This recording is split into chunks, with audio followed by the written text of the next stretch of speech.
turi umuryango w'imwemu wunzwe n'isezerano kugira ngo twifuze kandi dukurikirane kunengeserezwa n'Imana mu butatu kubw'impinduka irama kubw'icubahiro c'Imana arico umunezero wacu muri Kristo Yesu.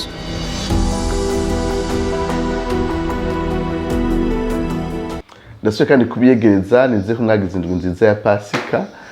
Tugiye kumara iminsi turi mu gitabo ca Malachie, ca gitabo kirangiza isezerano rya kera. Igitabo ca Malachie ni igitabo c'inkoramutima cane kuko kubera kirangiza isezerano rya kera, hanyuma ibango rya Yohana Umubatizi na Yesu bikabandaniririzako, biba bikenewe cane gose ko tugitahura kugira ngo tubone ingene ayo mabango ya Yohana Umubatizi na Yesu Kristo aza abandaniriza ku gikorwa c'inagurwa tubona Malachie ariko aravuga mu gitabo ciwe ca nyuma cacu ca nyuma c'isezerano rya kera. Ndabibutse yuko imyaka nk'amajana 3 imbere yuko Abisirayeli batwagwa nk'inyagano, umuvugishwa n'Imana Yesaya hariya mu gice ca 25 yari yaravugishijwe yuko bazotwagwaho inyagano kandi Imana izokoresha umwami w'umunyamahanga yitwa Kuro kugira ngo bagaruke bave muri ico kinyago. Ivyo navyo birashika, batwagwa nk'inyagano n'abanyababuloni ariko bakugwa mu kinyago n'umwami w'umuperesi yitwa Kuro. Rero Kuro ari kumwe na coalition y'abamedi n'abaperesi baranesha abanyakarudaya mu mwaka 539 imbere ya Yesu Kristo, maze mu mwaka ukurikira mu mwaka 538 imbere ya Yesu Kristo uyu mwami aca asinyira abayahudi yuko bokwitahira iwabo bagasubira mu gihugu ciwabo. Ico nico gihe Zorobabeli hamwe na Yosuwa umuherezi mukuru baca basubira Isirayeli bajanye n'umuce utari mutonya w'abayahudi n'ahatari bose bashoboye gutaha ico gihe. Bamaze gutaha baca batangura kubaka igihugu. Priorite ya mbere bateza kubaka urusengero ahubwo ari rwarasambutse, kandi muzi ko urusengero cyo kibanza c'ihuriro hagati y'umuntu n'Imana mu isezerano rya kera. Rero bamaze gutaha cyatangura kubaka, ariko ntivyaboroheye, niho bari bakiva mu kinyago, byabasaba uburyo bwinshi, byabasaba umwitwarariko mwinshi. Ico gihe abavuye mu kinyago nabo bari bitwarize cyane ingene basubira kandi kwiyinstara mu gihugu. Urabona iyo umuntu avuye mu gihungo, kwiyegeranya mu buryo bw'imibereho, bw'uburyo bw'amafaranga ntivyari boroheje, bituma batakaza umwitwarariko w'ico gikorwa kidasanzwe c'urusengero. Abavugishwa nka Zekariya hamwe na Hagayi bazi imbere ya Malachie bakoreshwa n'Imana kugira ngo bakangurire Abisirayeli gusubira kandi guhagurutsa ico gikorwa cari cahebwe kumara imyaka 15 bahevye kubaka urusengero. Inyuma y'amabango y'ubuvugishwa ya Zekariya hamwe na Hagayi baca basubira kandi bakubaka urusengero, mbere bakanarurangiza mu mwaka 516 imbere ya Yesu Kristo. Kiyo gikorwa kidasanzwe, ariko ntibituma mu buryo bw'imwemu baca banaguka gose. Dusanga nubwo urusengero rwubakwa rukarangira mu mwaka 516 imbere ya Yesu Kristo, Abisirayeli batera basubira inyuma mu buryo bw'imwemu. Yumvira abantu Imana ikuye mu kinyago nyuma y'imyaka 70 nkuko Yeremiya yarabivugishijwe. Imana yarabahaye umwanya wo kurimbura ku mpamvu zatumye Uhoraho abaheba, abahana, mbere akanabangaza. Barafise ibitabo vy'abavugishwa nka Yeremiya, nka Daniyeli, kugira Ezekiel, kugira ngo bibafashe kurimbura ku gusubira inyuma kwabo. Ariko nicabuje ko bamaze kuva mu kinyago, naho nyene ubuzima bwabo bw'imwemu butiyubaka neza. Ibiza gutuma uwundi muherezi yitwa Ezira mu mwaka 558 nawe ataha n'uwundi muco w'abantu ba Kenya kugira ngo agwane urwo rugamba rwo gusubira kandi gufasha inaguka ry'Abisirayeli bavuye mu kinyago, mu kubigisha ijambo ry'Imana, mu kubasobanurira ivyanditswe kuko yasanzwe ari umuhinga mu vyanditswe, mugabo kandi no kubasenga no kubingingira Imana. ico gikorwa arakibandanya mugabo ntivyatevye umwanya muto imyaka bikeyi haciye haza Nehemiya nawe aramufasha urwo rugamba mu mwaka w'amajana 445 aramufasha urwo rugamba. Ibitabo vya Ezra na Nehemiya ni ibitabo bidufasha kubona ingene inaguka ry'Abisirayeli fata inkomezi nyinshi ingufu nyinshi bavuye mu kinyago kandi bafashijwe na Ezra na Nehemiya. Nehemiya rero agarutse aje gufasha ico gikorwa Ezra ntiyaraje gusa gufasha mu vy'imwemo, yaranitwararitse n'ingene iryo hanga risura kandi rikiyubaka mu buryo bwose.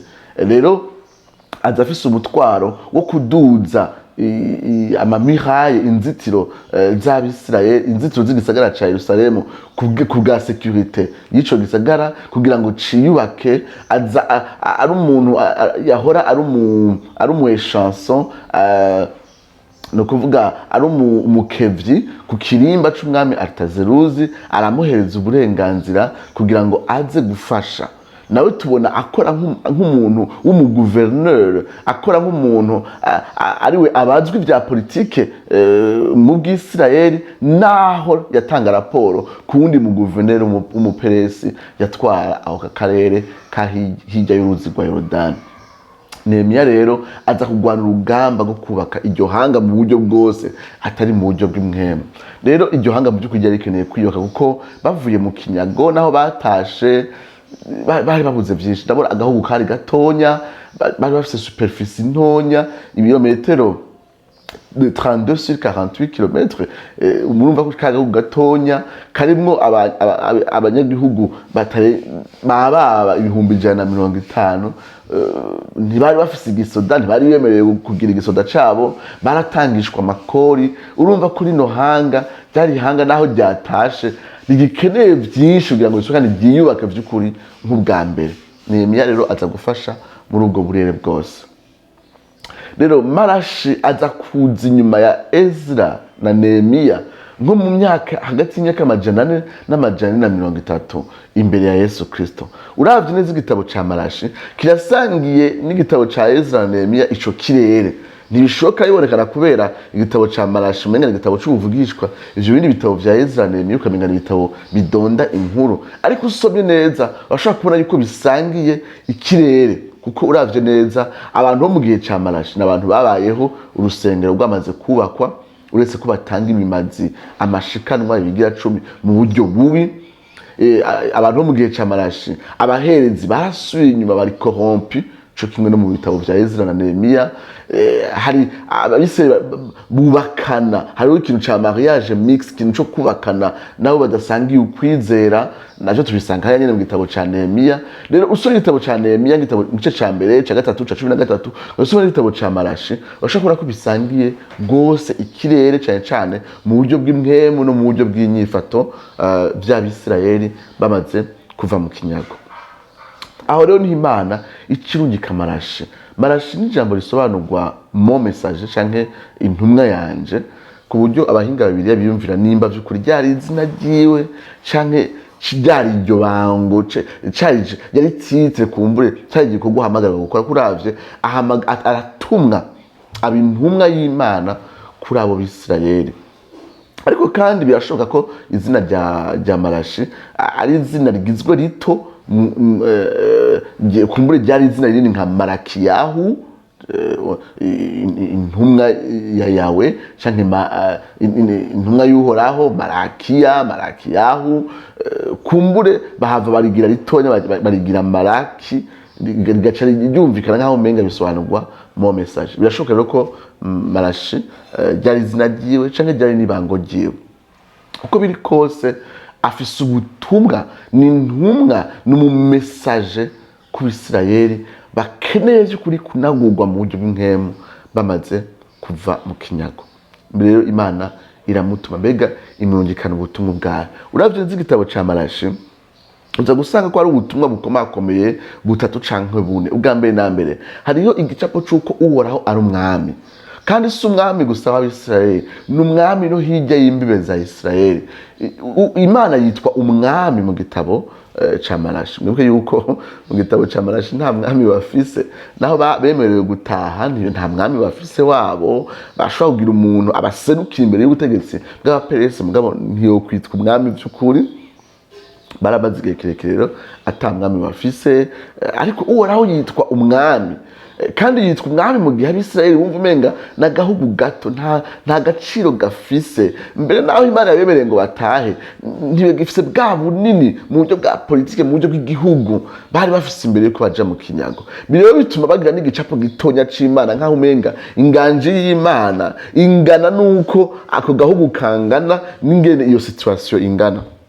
Ariko arabibutsa yuko ari umwami aganje kandi inganji yiwe ntingana na Israeli, inganji yiwe iragutse, inganji yiwe ishika mu mahanga, inganji yiwe ikwira ku isi yose, mbere mu ijuru no mw'isi. Mugabo kandi tukivuga muri iyo teme y'umwami, Malachie afise n'ubutumwa bw'ubwami, ubutumwa bw'ubwami, kuko naho batashe, iyi ni intangamarara gusa yuhoraho kubagira ubwami bwayo, yuhoraho guserura ubwami bwayo. Niyo mpamvu bifitanye isano n'ibango rya Yohana Umubatizi hamwe n'igikorwa ca Yesu Kristo. Malachie niwe ahishurirwa yuko hazoza intumwa.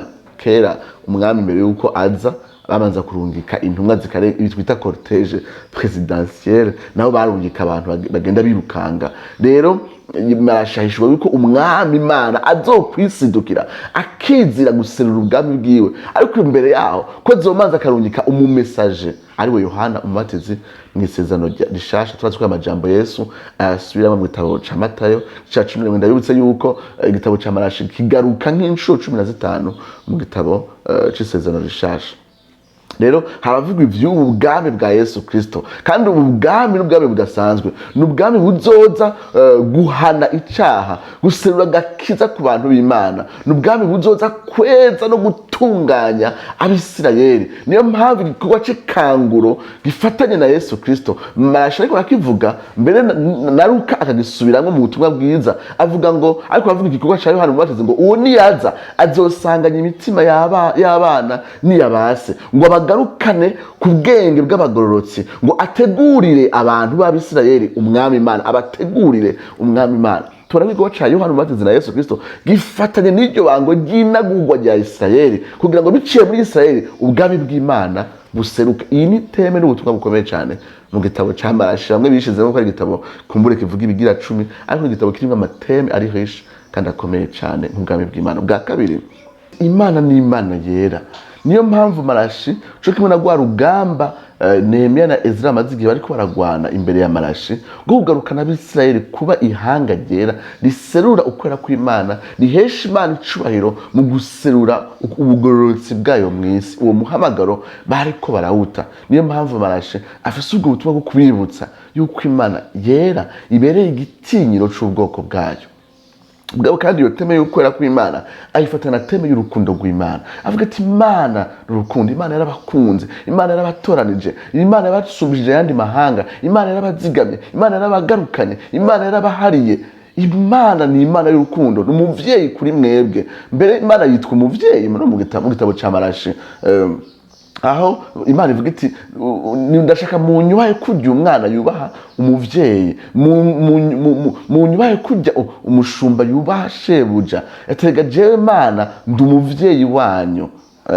Iteme y'Imana nk'umuvyeyi nubwo yagugwa cyane mu isezerano rishasha, turayibona gato gato mu rya kera no muri kino gitabo ca Malachie. Hanyuma ikindi kintu gikomeye cyane mu gitabo ca Malachie ni ingene Imana ari Imana y'ubushobozi. Niyo mpamvu ijambo Yehova Sabaoti, uhoraho nyene ingabo, ari rigaruka inshuro nyinshi mu gitabo ca Malachie gusumba mu bindi bitabo vyose vyo mu isezerano rya kera. Iyi teme yari ikomeye mu bihe nk'ibi, abisirayeli bumva atankomezi bafise, atagisoda bafise, atabubasha bafise, ariko uhoraho avuga ati ni jewe Imana yanyu, kandi jewe ndi Imana ishoboye vyose. Rero niko ndavuga yuko ingene Malachie yari mu message ku Bisirayeli kugira ngo atware ubwo butumwa buvuga Imana nk'umwami, Imana je guserura ubwami bwayo muri Kristo Yesu, kugira ngo ababwire ingene Imana ari Imana y'urukundo kandi ari Imana yera, ibiserukira mu buryo budasanzwe mu gikorwa ca Yesu Kristo mu musaraba. Ingene mu musaraba tubona ingene Imana yera kandi ari Imana y'urukundo, kandi ngo igikorwa ca Yesu kigamije kuvyara ubwoko bufise ishaka ry'ukwera kw'Imana, kurya abisirayeli bariko batakaza umuhamagaro wabo wo kugaragaza ukora kw'Imana mw'isi. Mugabo kandi Imana ni Imana y'ubushobozi, Imana izozura Yesu Kristo mu bapfuye, Imana izotanga mpwemu yera igasagasira ubushobozi bwayo mw'ishengero kugira ngo ishengero rishitse umuhamagaro waryo mw'isi. Imana y'ubushobozi ku mpera y'ibihe izogaragaza inkomezi zidasanzwe mu gutitura no mu kudetwiza no mu kunesha Satani, abadayimoni na Antikristo n'umuvugishwa w'inyuma. Imana y'ubushobozi Jehova Sabaoth. Aya n'amatema akomeye cyane ahava zanagaruka no mu isezerano rishasha. Ubu ni ubutumwa bukomeye cyane bugaruka mu gitabo cya Malachie. Mu biganiro biri imbere tuzogenda turaba buhoro buhoro ingene buno butumwa tubwagura rwose cyane ingene bugaragara mu gitabo cya Malachie. Ndiko ndarangiza kino kiganiro cyacu cuno munsi ndayibutse ingene igitabo cya Malachie cyanditswe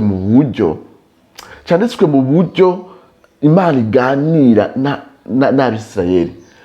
Malachie ni ntumwe yo gukangura Abisirayeli, mugabo abatumira mu kiganiro n'Imana. Aho muri kino kiganiro tubona Malachie abemeza mu buryo bwo guharira nabo inshuro zitandatu, byo twita amadispute atandatu mu gitabo cya Malachie, cyane aho Uhoraho aharira n'Abisirayeli ngo bakangure inshuro zitandatu. Ubwa mbere turavye mu gitabo cya Malachie kigitangura igice cya mbere kuva ku murongo wa 2 gushika kwa 5, Uhoraho arabemeza. Ndabibutse yuko iyi style yo guharira ni style yakoreshwa kenshi nko mu manza n'ahandi. Tubona Imana itangura ikabagiriza ikintu, Abisirayeli bakagihakana, Uhoraho agaca akakibemeza, agatanga n'impamvu zirushirije zo kubemeza yuko ico kintu ari ico. Rero tugitangura mu gitabo cya Malachie cyambere ku murongo wa 2 gushika kwa 5, Imana ivuga ati nimunkunda nkuko nabakunze, ni muri ko muraba murishura ku rukundo nabakunze, mufata isanzwe urukundo nabakunze. Mu gice cya mbere nyene kuva ku murongo wa 6 gushika mu gice cya 2 ku murongo w'9, Uhoraho yagize Abisirayeli ko batayubaha, batayiga itinyiro nkuko ikibereye. Mu gice cya 2 kuva ku murongo wa 10 gushika kwa 16, Imana ibagiriza yuko atarabizigirwa, haba kuri yo, haba hagati yabo hagati yabo n'abagenzi babo no mu ngo zabo, ingene abantu bahukana bakaryarukana, haba mu rugo haba mu kibano, ingene bishe isezerano ribahuza nk'ihanga. Mu gice cya 2 nyene kuva ku murongo wa 17 kubandanya mu gice cya 3 gushika ku murongo wa 5 tubona Uhoraho yagiriza Abisirayeli yuko bayidogera yuko n'Imana itagaragaza ubugororotsi bwayo, itagaragaza idaciruba, idacimanza zibereye, atari Imana vy'ukuri novuga iserura ubugororotsi bwayo, kuko Abisirayeli babona umenga abanyamahanga nibo batunganiwe, ariko bo mu bwayo ntibatunganiwe, umenga Imana ntigororotse. Ibi tuzovyagura mu bindi biganiro biri imbere. Bidoga yuko Imana itariko yaserura ubugororotsi bwayo, nayo ikavuga ati ngiye kuza kandi ndaseruka, mbega muzokwihanganira ukuza kwanje, nzoza kumara inkamba Abisirayeli, abahungu ba Lewi, abaherezi, nzoza kuguserura ubugororotsi bwanje, mbega muriteguye vy'ukuri guhura nanje. Aho ni mu ca 3 kuva ku murongo ngo turabivuga ngene Imana iza kwishura ku kibazo cya Abisirayeli baba bajije ku gice cya 2 ku murongo wa 17 gushika mu gice cya 3 gushika ku murongo wa 5. Hanyuma mu gice cya 3 kuva ku murongo wa 6 gushika ku murongo wa 12, Imana yagiriza Abisirayeli ko batariko baragaruka kuri yo n'ivyabo vyose. Ni hahandi bagiriza ingene bayigunga ibigira 10 n'amashikanwa, ariko ibikira bagira ati nimungaruke ko n'ivyo mutunze n'ivyanyu vyose. Mu gice cya 3 kuva ku murongo wa 6 gushika ku murongo wa wa 6 kubandanya ku murongo gushika ku murongo wa 12. Hanyuma igice cya 3 kuva ku murongo wa 13 gushika mu gice cya 4 ku murongo wa 3, hano Abisirayeli bidoga yuko ataco bimaze gukorera Imana, atampera Imana itanga. Hano Imana isezerana ko vy'ukuri mu gihe cayo izogaragaza yuko abayikoreye vy'ukuri bafise impera idasanzwe. Aho ni mu gice cya 3 kuva ku murongo wa 13 gushika mu gice cya 4 umurongo wa 3. Igitabo cya Malachie kirangira mu gice cya 4 kuva ku murongo wa 4 gushika ku murongo wa 6, aho novuga iyi mirongo yegeranye ubutumwa bwose bwari mu gitabo cya Malachie. Mbere kwa igitabo cya nyuma cy'isezerano rya kera, iyo mirongo mikeyi tuzobona ko yegeranye n'ubutumwa bwose bwo mu isezerano rya kera. nizere ko tuzoba turi kumwe muri kino gitabo cyose cya Malachie aho tuzoraba ingene inshuro zitandatu Imana igerageza gukangura Abisirayeli. Ndiko ndarangiza mvuga amajambo makeya. Igihe cyose Imana igerageje kwagiriza Abisirayeli ibyaha barahakana. Ibabwira ati kubera iki mutishura ku rukundo rwanje kandi ndarabakunze. Ati wadukunze mu biki? Imana ati kubera iki mutanyubaha atushaka tukubahe gute nibyo tutakubaha. Imana ati kubera iki umenga ntimuraryarukana ntimurabizigirwa hagati yanyu no mu ngo zanyu. Ati kubera iki umenga mwarangunze ati twakugunze mu biki? Igihe Imana ibagirije baraharira. Ikanguro mu bike yuko Malachie ni ntumwe gukangura Abisirayeli kandi nta kanguko rishoboka umuntu atemejwe ibyaha vyiwe. Ikanguro miso ryaba rifatanye n'igikorwa ca mpweme cyo kwemeza abantu ko basubiye inyuma, ko bari hasi, ko bari kure y'Imana, maze bakayirondera n'umutima wishishitiye kandi umenetse. Tubona Abisirayeli mu gihe ca Malachie bagerageza kunyinyurana n'Imana igihe kirabagiriza yuko basubiye inyuma. Nizere ko muri kino kiganiro cyose igihe tuzugana turavuga ibitandukanye Imana yagiriza Abisirayeli, nk'emu yarazo twemeza imitima yacu ko by'ukuri turi kure kandi dukeneye kunagurwa nayo. Ndiko ndarangiza kandi nibutse yuko kujya Malachie ari ntumwa ari mu message, niko natwe mizoro rishasha Imana tugira aba message. Nizere ko muri kino kiganiro bamwe bazari ko aranyumviriza bazokuva ko Imana iri kwirabarungika kuko so de message. Aba message rero mu bihe vya kera baba ari abantu batwara ubutumwa bwihuta. Hari gihe batwara ubutumwa bwa politike, atumwami arajagira rengana cyangwa agendera ico gisagara cyangwa ico gihugu, baratwara makuru ajaye n'ivy'intambara ati mugira mutegwe abansi bageze ngaha anye canke abariko barashamirana bakarunga ikintu mwati nukuri turadugije amaboko canke tuzorumana umunsi ukurikira tuzoduhurira ari tuzogwanira. Intumwa zaratwara makuru ya politike, intumwa kandi ama message baravuga baradandaza bakavuga un produit kanaka sur une place publique ahantu hakoraniye abantu bakavuga ikintu kugira ngo kigugwe. Mwisezerano rishasha intumwa n'umuntu Imana irungitse kandi ubwa mbere na mbere intumwa par excellence ni Yesu Kristo, niwe arungikwa na data kugira ngo avuge ubutumwa bwihuta, bwa butumwa bw'ubwami. Aho yaje avuga ati ni mwiyana ubwami bw'Imana burashize, bwa butumwa buvuga ko Imana n'urukundo ari kandi ari Imana yera. Ubutumwa buseruka cyane mu kuba ca Yesu Kristo, aho agaragaza Imana ko yera mu kwakira igihano, mu guhanwa kubw'ivyaha byacu, kandi ko Imana rukundo mu guhanwa kugira ngo twebwe dushobore guhanwa dushobore gukira. Afise ubutumwa bwihuta yuko Imana ari umuvyeyi, ko biciye mu gikorwa ciwe dushobora guhinduka abari abansi Imana, dushobora kwita Imana data. Mwibuke yuko inshuro nka 15 gusa niho Imana yitwa data n'Abisirayeli mu Isezerano rya kera, ariko mu butumwa bwiza gusa mu evangile inshuro 165 Imana yitwa data. Biciye mu gikorwa c'umusaraba na mpwemu yatuvyara bwa kabiri dushobora guhinduka abana b'Imana, duhamagara gutwara ubwo butumwa ko nibwo Yesu Kristo yazanye. Yesu Kristo kandi yaje kutubwira ko Imana iganje, Imana ari nyabushobozi, Imana atakira kimwe kinanira. Yazuye Yesu Kristo mu bapfuye, niyikorera mu ishengero kandi nizo kumpera vyose, izonesha vyose, titura ikoresho cyose cy'umugwanizi kandi ko izoserura inganje yayo mu isi yose. Hari ubutumwa rero bukomeye cyane kandi ubutumwa Yesu aza kubuvuga akavuga ati si jewe simvuga ivyo nigene. Hari muri Yohana 12:49 50 ati ivyo mvuga sindavuga ndavyigeneye kuko data niwe yantumye, niwe yampaye buno bubasha. Hari muri Matayo 28:18 avuga ati nahawe ububasha. Intumwa ntiyavuga mu izina ryayo, intumwa yavuga ivyo yatumwe kandi muri autorité y'uwamutumye. Kugira twebwe tubungikwa na Yesu Kristo muri Matayo 28 ati ndabarungitse, niko na Yesu Kristo avuga muri autorité yase ko yarungitswe na se. Ariko kandi intumwa zumvirije Yesu nabo naba message mu buryo butandukanye na twebwe. Ni babandi bumvise amajambo ya Yesu Kristo yahari avuga hari anye mu gice ca mbere umurongo wa 5 avuga ati ubutumwa twumvise ningo tubabwira, ico twabonye, ico twumvise, twakoze ko nivyo tubabwira. Paulo avuga hari mu Banyefeso gice 3 nawe nyene akavuga ati ico twumvise ni kubwo guhishurirwa twatiwe rino bango ry'ivy'Imana ishaka kandi ivyo turababwira. Ariko andikira Korinto avuga ati ico nahawe nico nabahaye. intumwa rero zirarungikwa biciye mu nyandiko zabo, turafise lo message Imana yifuza ko tuvuga biciye mu zino nyandiko muri Bibiliya. Turafise ubutumwa bukwiye bwuzuye Imana iratungika comme des messages. Nimba Yesu ari message par excellence, nimba ari intumwa ziwe zamwumvise zikaduheza inyandiko, ari aba message mu buryo bw'umwihariko, n'ishengero n'abizera bose nabo n'aba message, ko Yesu avuga ati ndabarungitse nimugende mu mahanga yose mubwire ivyaremwe vyose ubutumwa bwiza.